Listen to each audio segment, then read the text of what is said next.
You're listening to Alternative Investor Mastermind, where we do a deep dive on alternative investment opportunities and the lifestyle it can create. Join Jack Krupe as he presents actionable tips and tricks in doing passive real estate away from mainstream strategies. Go beyond the usual fix and flips and try less explored yet rewarding investing ventures, from multifamily properties, mobile homes to cryptocurrencies. Do not miss this opportunity to escape traditional assets and finally create wealth without Wall Street. Now your host, Jack. No discussions in the podcast are meant as an offer to sell or a solicitation for an offer to buy any security. All investments should be done after careful review and consideration of the investment documents and disclosures. Contents discussed in the podcast are not meant to be construed as an investment, tax, or legal advice. Individuals should always consult his or her own professional advisors before any investment decision. Hey everybody, welcome to the show. Today we have Kyle Austin Young, who has a book called Success is a Numbers Game. Kyle, thanks for joining the show. Jack, thank you for having me, man. I'm excited to be here. Yeah, well, as someone who loves poker, loves a little bit of sports betting, options trading, etc., I was intrigued by the title of the book, and just love to have you just kind of tell us a little bit about your background, how you got started, and how you got to where you are now. Yeah, I'd be happy to. My story started in kind of a down point in my life, certainly in my career. I wasn't too far out of college when I went through 2 layoffs back to back in 13 months. Both times from leadership positions where I had pretty good salaries. And the first time I had just bought my first house, that wasn't an ideal time to lose my job. The second time, my wife and I were in the process of adopting our first child. That's a famously expensive process. Again, not a good time to have a conversation with your spouse and say you lost your income. So ultimately, I was really fortunate. I had these layoffs happen, but I was respected at what I did and generally well known in the space. And so the day after that second layoff, I had 4 job offers, which was really flattering. And I was trying to decide which one to take. And I actually had 2 different people who, one of them called me on the phone, one of them took me to lunch, really generous, and just said, I hate watching you go through these layoffs. I hate watching you have to reinvent yourself. You have this skill set that is needed by so many different companies. What if you took on fractional roles with all 4 organizations and diversified your income a little bit? And so that was what pulled me out of, kind of the W-2 mindset into something a little bit more entrepreneurial. And I actually majored in new venture development in college. And so I had some of the training for that, I guess, to begin with. But I started consulting, and that meant working with a number of different organizations at the same time. And what I learned from those 2 layoffs was it's one thing to do what you're hired to do, and it's one thing to do it well. But at the end of the day, if the organization, or at least the department, the project isn't succeeding, your individual performance isn't something that's going to really guarantee any kind of job security. It's not necessarily something that's even going to lead to advancement. You're just going to be another person in the layoff. And I got kind of tired of that. So as a consultant, I shifted my thinking a little bit and really became about what can I do to optimize the project's odds of success or the organization's odds of success. People were hiring me sometimes to perform a specific task, but for me, it was about how can I take ownership about the outcome and do what I can to make this as successful as possible. And over time, I worked with a doctor out of Harvard Medicine who was trying to change the national conversation around cancer. I worked with a virtual reality tech company that wanted to introduce some really cutting edge technology to help people learn new languages, a really crowded industry. I worked with a bed and breakfast in coastal Maine that had 12 competitors and wanted to stand out. So it was all of these different things, and I had to find a common ground. And I really centered around that idea of odds of success. I developed something I call a success diagram. It's where you map out what has to go right for you to accomplish a goal. And then for each thing that has to go right, you list out the potential bad outcomes. And I found that when you did that, you had an opportunity to collaborate more easily, get feedback, but ultimately to be more intentional about the things that could ultimately derail your outcomes. So I try to teach people how to systematically de-risk their goals. And again, it all started with a couple of layoffs that really forced me to buy in at a bigger level than I ever had to the outcome of the projects my clients were working on. Yeah, that's. I shared a similar early career experience. Not fortunately, I did have a job, but I graduated during the dot-com crisis. So I went from having job offers, potentially, flying to New York or California, multiple interviews, to everybody was rescinding their offers. Luckily, I had one local job in my college hometown. But it's one of those are painful lessons that are better learned when you're young. Yes, if I was going to go through 2 layoffs at the time, getting laid off twice in 13 months felt like, the worst thing that could happen to a person, which, again, we're always a little bit more aware of our own suffering than other people's. But, looking back, I'd rather do it then than do it now. Yeah. So, would you describe this as management consulting? Is that kind of the broad industry you're in? I'm a business strategy consultant. People come to me with a goal and say, a lot of times it's just growth, and other times it's more specific than that. I'll tell a story. Recently, I actually had a nonprofit come to me. They're in a part of the country that has tremendous need when it comes to homelessness, addiction, hunger, even human trafficking. And they're trying to stand against all these things and doing a really effective job just on the ground, actually serving these people in need. And they do about 25 million a year. About half of that comes from thrift stores that they own in the area. So they're able to subsidize their own ministry work, which is cool. The other half comes from donations. And a lot of those donors find them through a newsletter. They, after years of growth, started to see some pretty significant decline when it came to their donations, and they were looking for answers. So they hired a few different consultants, and nobody was able to fix the issue. Their suspicion was that their content had just gotten stale. People weren't interested in what they were putting out anymore. Well, they hired me, hoping that I could reinvent that aspect of their strategy. So when I came in, I did what I do in the book. I created a success diagram. What has to go right for a person to go from subscriber to recurring donor? And the first thing that had to go right was we had to make sure they were actually receiving the emails. And in the process of digging into that, I found that there was actually a technical glitch in the company's setup from some changes they had made about a year and a half earlier that were causing a significant number of people on the email list to not receive the emails at all. They had been reinventing their content strategy over and over for a year and a half, when in reality, a big chunk of the audience wasn't actually hearing anything from them. So I fixed that, and that was one of the things that allowed their existing content to start having an impact. So again, as a strategy consultant who tries to take ownership for the outcome, I get hired for one thing, and then I come in and try to diagram what's it going to take for this to actually succeed. And then I kind of go on a little bit of an investigation and fix what's broken. And what's really fun about that line of work is when you learn something like that, I didn't necessarily know how to repair some of these deliverability concerns at the time, then you do know, and you can move forward and use it in other projects. Not long after, I was talking to a company that digs wells in Africa, another nonprofit, even bigger organization. And there was the potential that they had some of the same issues. And I was confident that if they did, I'd be able to fix it because of the work I'd just done. That's great. That's great. I don't think we could have a conversation these days without talking about AI. And, Sure. I know on the larger scale, you hear the headlines of like the larger, like the McKinseys and the Accentures going to have major issues because a lot more can be done in house. But you're working with a lot of small businesses that, probably maybe haven't even gotten to start with AI yet. Like how have you incorporated that into your kind of your strategy and your practice? Yeah, so if you're comfortable with it, I'm going to answer that exact question, but can I lay some groundwork here? I'm going to give an example that's going to look like I'm diverting us, but I promise we're coming right back. So I want to talk a little bit about what I call probability hacking, my methodology. So I want to give the example of, let's say you're training to run a marathon, all right? You're preparing to run a marathon on 90 days notice. That's not a lot of time to go from, zero to marathon, but you've hired a running coach, and she says she can get you there if you do exactly what she tells you. She says there's 3 things you're going to have to do. She needs you to eat, sleep, and train exactly according to the regimen that she's created. And if you can do that for 3 months straight, she says you'll be ready on race day. So if you were working with me on this goal, I would say, let's diagram this out. There's 3 things that have to go right. You need to eat the way she says, sleep the way she says, train the way she says. And then I would ask you, how likely do you think you are to do each of those 3 things? So I want to use really round numbers, keep this really simple. Let's say you told me it was 70% across the board. You thought there was a 70% chance you'd eat the way she said. I've got my calculator out. 70% chance you would sleep the way she said, and a 70% chance you would train the way she said. What a lot of people do at that point is they fall into a trap called averaging. I promise we're coming back to AI. But they fall into a trap called averaging, where they look at the things that have to go right, even if they're just doing that subconsciously. We think about the goals. If we want to publish a book, if we want to start a business, if we want an investment to succeed, we think about what's going to have to go right for this to happen. How likely do we think each of those things are to happen? That happens to some extent intuitively. But a lot of us then fall into this trap where we average the numbers in our minds. So here we have 3 numbers, 0.7, 0.7, 0.7. A lot of people would tell you have a 70% chance of accomplishing this goal. Even people who know that's wrong would feel pretty good about it. 70%, all 3 times, that's got to be pretty good. But in reality, what we have to do to find our odds of success is we have to multiply those together. Because we need all 3 of these things to go right. If any of them fail, if we don't sleep the way we're supposed to, if we don't train the way we're supposed to, if we don't eat the way we're supposed to, we're not going to be ready on race day. We multiply those out, we find that we only have a 34% chance of success. As of right now, we do not expect to be successful at this goal. So a lot of people using my framework originally start out a little bit discouraged because it's a gut check. And they find that if all of these things really have to go right and we can't average, we have to multiply, our odds aren't as good as we thought they were. I think that's an explanation for so much of the failure we see in our world. When we look at, well-known stats, 9 out of 10 businesses fail. I'm not saying that's an exact number, but we certainly hear that a lot. Or the number of people who fail at their New Year's resolutions, a lot of them are failing because they're predicted to fail. And they just don't realize that they're predicted to fail. They think they've set a high probability goal and they haven't.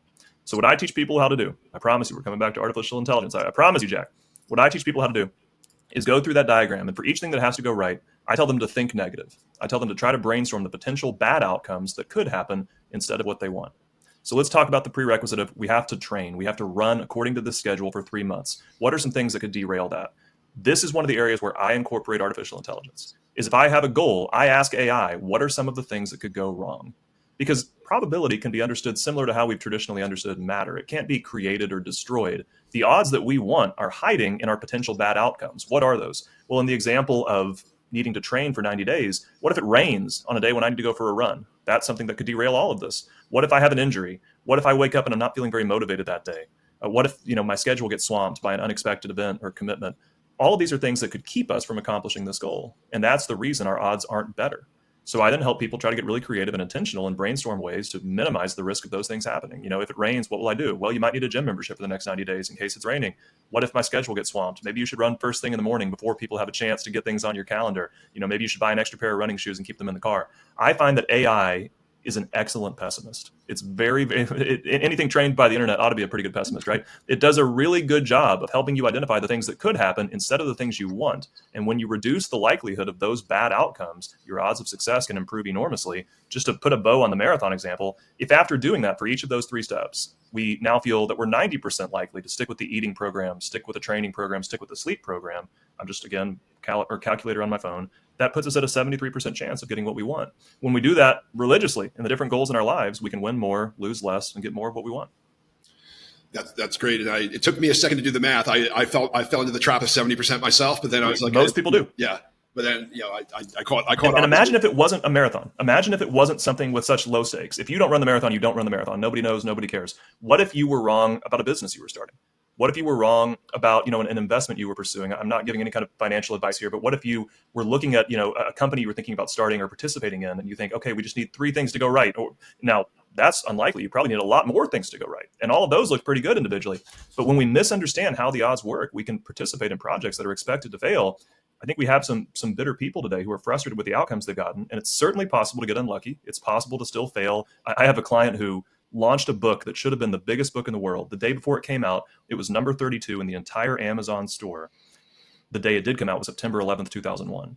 That was not a good day to launch a book. Nobody was launching books that were selling on September 11th, 2001. It came out that morning. The terrorist attack happened later that day. The book completely died. It's totally possible to fail at a goal where your odds looked really good, at least at one time. But I think we have a lot of people who have actually failed because they pursued goals where they didn't understand their odds of success. And what I wrote this book to help people do is first understand them, but then change them. Don't settle for the odds you're dealt. We just saw in the marathon example, by living intentionally, there are things that we can do about this, but we typically have to do them in advance. If we realize that a rainy day is a risk for our goal after it starts raining, that's a problem. We might not be able to fix that problem once the rain has started. If we've got it already planned out, we can look at the forecast, set aside some time to get in the gym, and stick with that training regimen. What are some hacks that you can share with the audience for helping be better predictive? Sure. So when it comes to predictive hacks, that's essentially what I just gave with the marathon example. It's trying to identify what has to go right, how likely each of those things are to happen, and then looking at what could go wrong and minimizing the risk of those potential bad outcomes. If you're okay with it, I'll actually flip it. I'll give you the opposite. The other thing I teach in the book is called an easy hack. Let's say you're not as big a fan of the numbers, or let's say you're facing a goal with a lot of uncertainty and you aren't sure what all is going to happen in order to go right, but you still want to do what you can to improve your odds of success. That's totally possible. You can use what I call an easy hack. If we think about the steps we take in our lives, we put our seatbelt on when we drive a car, we wear sunscreen to reduce our risk of skin cancer. Most of us have no idea what the odds are, with a seatbelt, without a seatbelt. We know they help and we take action on them. So in an easy hack, it's the same thing, just like what I did in the marathon example. You can still diagram out everything you know, but there's enough unknowns that you don't even want to go anywhere near a number because you don't want to potentially mislead yourself. So you do the same thing without numbers. And an example I would give is when I first graduated from college, I wasn't content at all with the entry-level positions I was seeing. I wanted to pursue something bigger. So I did something really audacious. I applied to become the product development director at a health company, a health organization when I was 21 years old. I was going to be, if hired, managing people who were in their 50s, 60s, 70s. I'm 21. I was going to be interviewing against people who had been in their careers longer than I had been alive. My odds were terrible, but I got an interview and I wanted to make the most of it. So I took the same approach that I did with the marathon. I essentially graphed out the things that had to go right in order for me to get what I wanted. This was, 15 years ago. But 3 potential bad outcomes that I saw were, 1, people not hiring me because I looked so young. And so I thought, how do I respond to that? I literally just grew a beard. I literally grew a beard to look older than I was, to reduce the concerns that people might have of he's too young to lead this team. He's too young to lead people who are so much older than he is. Another risk that I identified was the possibility of people not hiring me because of my lack of experience. So I took action on that. I actually typed up an entire book, a proposal of how I was going to turn this department around, which had been struggling. Had it spiral bound, gave it to everybody I met. And when people would try to ask questions about my lack of work experience, I would redirect it to that plan. Instead of talking about the past, I would find a way to talk about the future. And it helped de-amplify, some of the concerns that they might have had about how inexperienced I was. The third risk that I identified was people might have a hard time getting along with me. There's just a generational gap. I was so much younger than the rest of the team. Maybe they would, feel like we didn't click. So I asked somebody in the department if they'd read any books lately as a team. She told me 3 titles. I went home, I read all 3, And because of that, I was able to speak the company's language. I knew their jargon. I knew their inside jokes. One of the books I'd read recently was called The Wuffy Factor. And I still remember being in a group interview at one point when I talked about the impact this was going to have on Wuffy. Wuffy was like social capital. The impact that this plan could have on Wuffy. And I'm looking at the other applicants in this group interview, and they have no idea what I'm talking about. They're like, is he having a stroke? What is Wuffy? But the team knew what I was talking about. And afterwards, I did get that job, 21 years old, department manager, fresh out of college with a beard. And I was talking to somebody after I got the job. I said, why do you think I got it? And she said, it just felt like you were already part of the team. And that wasn't an accident. It's possible to luck your way into things like that. I intentionality'd my way into that. When you create a success diagram, when you know what has to go right, when you know what could go wrong, you can tilt the odds in your favor. That's great. Let's pivot a little bit to how you're using this and how this impacts your personal investment philosophy. You've obviously had a lot of success, and how have you applied this to your just personal investments, and or how, especially in this changing world right now, kind of just what your future outlook is on how to invest? Yeah, I appreciate that. I think the biggest thing I can say, and I'm not a financial advisor. I don't give any kind of investment advice. I'm a strategy consultant, writer for places like Harvard Business Review, et cetera. But that's not investment advice. That's more business strategy advice. I do own a couple of long-term rental properties. I own 40 acres of raw land, a recreational property. I'm invested in an unregistered security right now that's trying to turn cancer into a non-lethal disease. So I certainly have investments like that. I think an area where this mindset has impacted me is because I know how to change my odds, because I have an actual framework for doing that. I get excited about investments where I maybe have a little bit more control. And I think that the traditional model of investing was really give your money to your financial advisor and check back in 40 years and see how they did. And sometimes that goes really well. I know people for whom that's gone really well. But because I have the tools to impact my odds of success, I like investments like long-term rentals where I can be looking at the potential bad outcomes and trying to take action in ways that ultimately give me a better outcome of getting what I want. Maybe it's buying in an area that I think is headed in the right direction long-term. Maybe it's trying to get assets that are undervalued. Maybe it's making investments, in a long-term rental property in raw land that will increase the value over time. The raw land story is kind of a fun one. I bought a 40-acre recreational property a couple of years ago. And what happened was I saw a listing that was marketed as landlocked. It didn't have legal access. And so because of that, the asking price was incredibly low.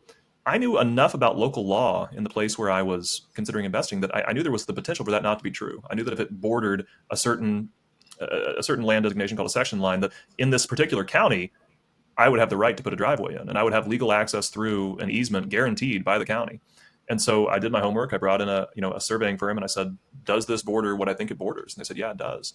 So I ended up buying that property for, pennies compared to when the surveying company got done. Wait,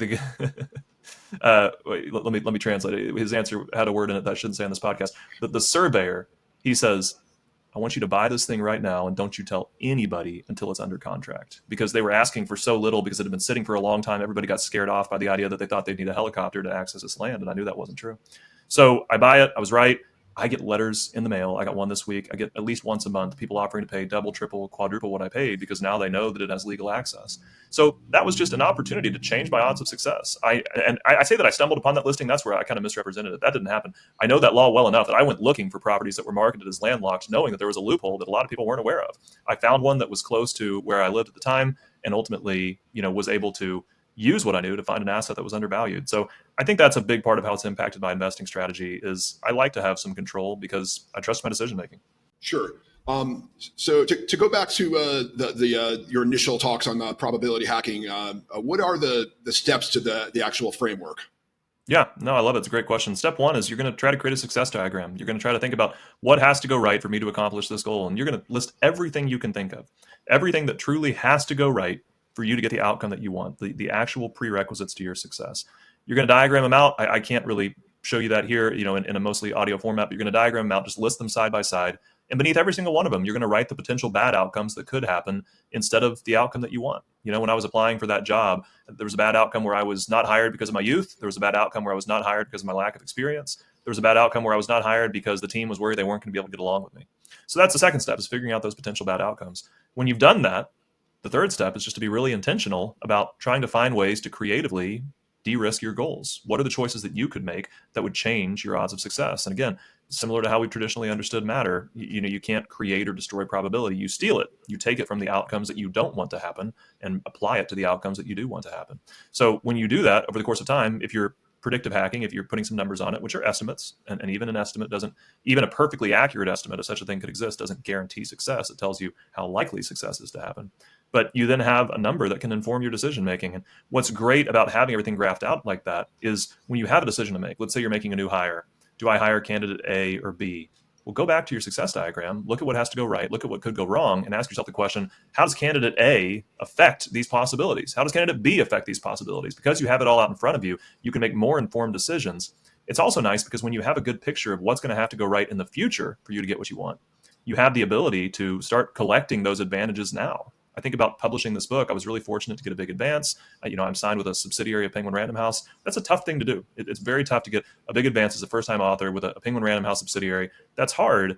But because I knew that this was a goal that I had, it was a goal that I'd had for a very long time, I was passively collecting advantages as I went through my life. I one day had an opportunity to take a contract with somebody in the literary agency space, and I knew it wasn't going to pay as well as what I was normally used to getting paid. But I also knew it was going to help me make connections that were going to help with the publishing deal. So because I understood what was going to have to happen, because I knew how hard it was to get an agent through traditional means, I took that contract and I met people who were instrumental in ultimately leading to this book deal. So I think that's generally the framework that I recommend for people who have big goals.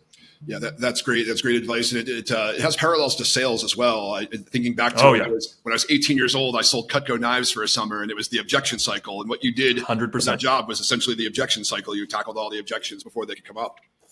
I have a line in the book that you're going to like. Let me find it. It'll just take me 1 second. Overcoming objections is the word that I'm searching in the digital copy of the manuscript. It has been said that selling is overcoming objections. In other words, if you can cancel out all of a person's reasons to not do something, they'll do it. Or perhaps more realistically, if you can cancel out most of a person's reasons not to do something, they'll probably do it. That's our goal with probability hacking, to cancel out the objections that life might have to the future that we want. I think that's it, man. I think that we are trying to sell reality on the outcomes we're looking for, and we're doing that by canceling out objections. Like, I want it to rain on a day when you have to go train. Okay, fine, I'll be in the gym. Absolutely. In the book, you talk a fair amount about social media. Is that right? Because that's something I know I struggle with. Just the business, advertising, everything has really changed over the last few years. And I'm in my 40s, and I love doing the podcast, but sometimes the talking to the camera and some of the other social media stuff's a challenge. And I know it's definitely a challenge for some of my colleagues and peers. I'd love to hear your thoughts on how social media can change your odds of success. Yeah, general social media advice. My favorite platform currently is LinkedIn. I think it is easily the most straightforward platform for growing a following right now, because you have the ability to connect with people, have conversations, and then those connections can cause them to react to content that you put out, which can help it get a little bit of extra attention through the algorithm. Big fan of that. There's great automations that you can set up there. LinkedIn Sales Navigator is a great way to identify groups of people who are relevant to what you're looking about. You can go in and find people who have specific jobs or who are in specific locations or specific attributes and really create a filter of them. If you want, you can then use tools like Dripify to create automations that will reach out to those people, start conversations for you so that you can get in front of the people that you need to without spending a lot of time. In terms of how does it change your odds of success, in almost any sales cycle, it's a numbers game. The first chapter of my book is actually about the power of multiple attempts. When we hear that 9 out of 10 businesses fail, some people think, the takeaway is don't start a business. I've met a few people who the takeaway was different. What they heard when they found out that 9 out of 10 businesses fail was if they started 10 businesses, they might have a shot at this. And there are some people who have succeeded through that unnuanced approach. I tell the story of a friend named Corey in the book who did that. I tell the story of Purva Mehta, who founded Instacart. And they saw this massive growth during the pandemic when everyone needed grocery delivery. He looks like he got so lucky being in the right place at the right time, until you learn that he actually had 20 failed businesses before Instacart. And all of a sudden, it's not that surprising that one of them was in the right place at the right time. Sales is like that. You start with a really big group of people. You whittle your way down to a smaller group of people who book a call, a smaller group of people who show up for the call, a smaller group of people who like the call and are interested in more information, a smaller group of people who sign the proposal, a smaller group of people who actually put the check in the mail. So social media is important because from a lead gen standpoint, you should never be looking for like a 1-to-1 ratio of leads to sales. That's crazy. I mean, you should be looking for at least like depending on how, maybe 5-to-1, 10-to-1, and some offerings much higher than that. So it's important to be in front of people. And it's also important when you're trying to change your odds of success, as I've mentioned, the time to respond to the risk of it raining on a day when you need to go for a run is not after the rain starts falling. And so sales pipelines take time to mature, sales take time to materialize. Even as you're fulfilling contracts today, you want to be on social media looking for opportunities to plant the seeds that will become contracts in the future. Yeah, absolutely. I think I've read somewhere it's that the average sale takes 7 touches. Maybe that's more for the financial industry for investments, but yeah, typically it's 7 different points of interaction to get someone to take action. And that is one of the cool things about tools like Dripify and LinkedIn Sales Navigator is you can now potentially automate maybe 2, even 3 of those touches. And that's cool. The opportunity to now you're only handling 4 or 5 in a real-time basis is pretty exciting. Yeah, and then the other thing is, with podcasts and some of this longer form content, there's I've had times where I've talked to someone and they've listened to 3 or 4 hours of me talking or me interviewing people, and then by the time we've actually interacted for the first time on the phone or on Zoom, they know way more about me than I would have expected. Totally. I think I think that we trust people more in a podcast format because over that longer form content, like you said, we feel like we get to know them a little bit better. Anybody can memorize some lines for a 5-minute sales call. But when you hear somebody, I mean, you asking me questions about social media, I love it. I'm glad you asked. The truth is I don't talk that much about social media in the book, but great. I love talking about it as a strategy consultant. When you hear people asking and answering questions that are clearly more organic, I think you feel like you get to know them a little bit better. I'm a big fan of going on podcasts for that reason. And I think you've made a really smart investment by hosting one. You've got a great show. Thanks a lot. I'm going to go back to AI for a second. What do you think the probability is that there's Let's do it. Mass unemployment or extremely disruptive unemployment, like 10, 15% or higher?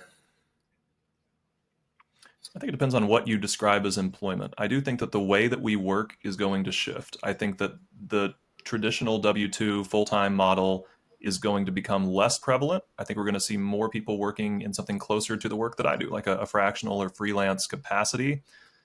Mass unemployment, in a democracy, I'm not a political scientist, but it's nice that our politicians are so beholden to public opinion in order to keep their jobs. They're the people making the laws. They're the people setting the restrictions. And certainly if huge numbers of people are unemployed, it will to some extent be their job to solve that if they want to continue to hold those positions. So I think it'll be above my pay grade. What I would encourage people with is grab a copy of the book and do everything you can to optimize your odds of success. If you see yourself in an industry currently that you think is going to face significant disruption, some industries, the same people are going to do the same jobs with the help of AI. They're going to be a little bit more efficient, and that's great. But if you see yourself as somebody who's at risk of being replaced, use that framework to try to design a career path for yourself that is going to minimize your risk of success. I got a really nice testimonial from Seth Godin. This was a fun full circle moment for me because Godin was somebody that I was reading 20 years ago. Like in college, I was reading The Purple Cow. I was reading This Is Marketing. And so when he offered to blurb the book, just an incredible honor. He says, clear, practical, and useful advice for building a career that works. And that meant a lot to me, but I think it's true. I think that when we think about our odds of success in the course of a career, we can try to insulate ourselves from societal changes, technological changes, which could otherwise be really disruptive. I personally think that AI has given a lot of people the ability to do average work in a lot of areas. I think that in many of the areas where I operate, I am still confident that I can do it better than AI can do it. That may change over time. So I think in some ways it's really leveled the playing field if what you're looking for is a pretty average delivery. If you're looking for the best, I don't currently feel very threatened by that, but I can certainly understand how in other industries it might be different. Yeah, coincidentally, I was at an event last week, and someone in my industry has written 17 books, ebooks basically, but he uses ChatGPT or Claude and gets 80% of the book done, interacting with AI, and then just kind of edits it or hires an editor from there. But I know your book is certainly a much higher quality than these ebooks that just get spun out for as a lead magnet. Yeah, I did write. I wrote every word personally. No AI, no ghostwriter. Well, there is one place. I mean, there's a section in the book where I asked Gemini what I could do to increase my odds of success. I said, how can I increase my odds of success? And Gemini gave me a list of 10 things. So that was the prompt. How can I improve my odds of success? And it draws on millions of books, websites, other sources that it's trained on. And it offers these 10 suggestions. Define your success, develop a plan, take action, develop essential skills, embrace hard work and dedication, build a strong support system, learn from failures, stay adaptable and flexible, celebrate your achievements, maintain a positive mindset. And I included that in the book because, this is a comprehensive summary of the advice humans give people who want to improve their odds. I think that my success diagram framework and probability hacking is a little bit more innovative than that. So, you're always going to have an opportunity to be innovative. AI is in many ways a reflection of the work that has been done in the past. I'm trying to look for ways to do work that pushes boundaries. That's great. And I appreciate your analysis on the future. I oscillate myself. There's, I see a headline that, Amazon's laying off X thousands of people, and sure. I can go down the doomsday scenario. But then I also just saw an article recently that IBM laid off 8,000 and then they hired 8,000 new people.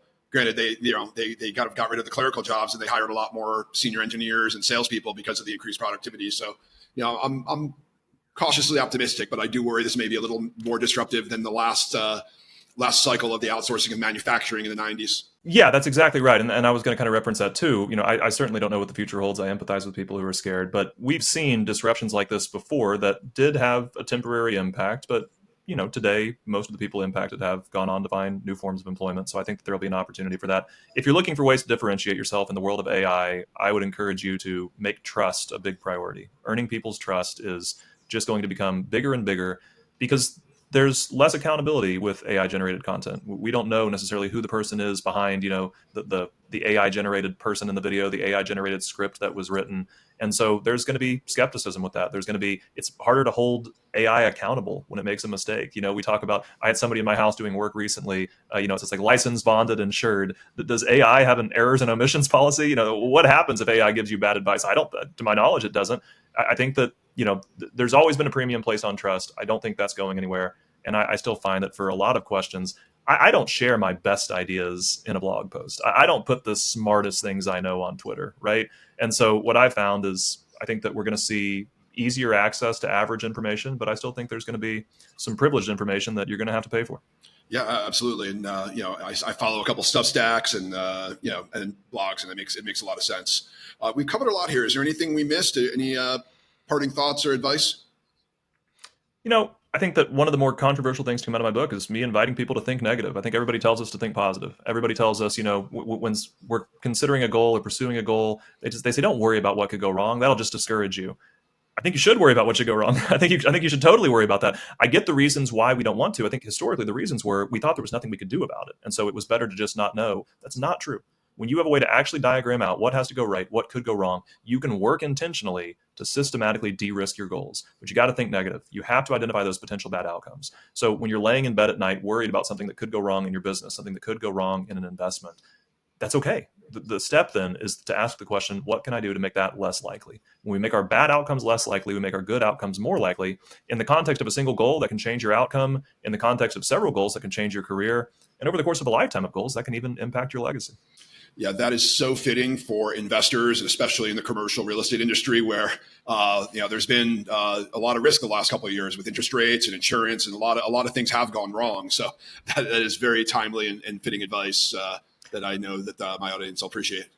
Yeah, and I'll try to end where we started, which is just to say that my path began with 2 layoffs that taught me the importance of diversification. And I'm certainly not suggesting that, it would have been easy to predict a global pandemic that would have caused millions of employees to start working from home, which could potentially impact the demand for, commercial office space. That'd be a hard, bad outcome to predict. But one of the ways that we can insulate ourselves against risk is when we diversify. And obviously that's something that most investors already know, but it's still sometimes something we forget to implement. That's great. Well, tell us, if you can, just tell us any of your major social medias and where we can get the book. Totally. You can get the book on Amazon, Barnes & Noble, directly on the Penguin Random House website. You can find me, KyleAustinYoung.com. I'm happy to explore different consulting opportunities. If you want to, just reach out to me directly on LinkedIn, Kyle Austin Young. I was listening to a podcast recently where somebody said, reach out to me on LinkedIn. And I thought, that's so much more fun than saying, go to my website. So consider finding me there. Send me a message to say that, where you found me. It's always great to know what shows people are coming from. Jack, thank you so much for having me. This has been a lot of fun. Yeah, it's been great. Thank you so much.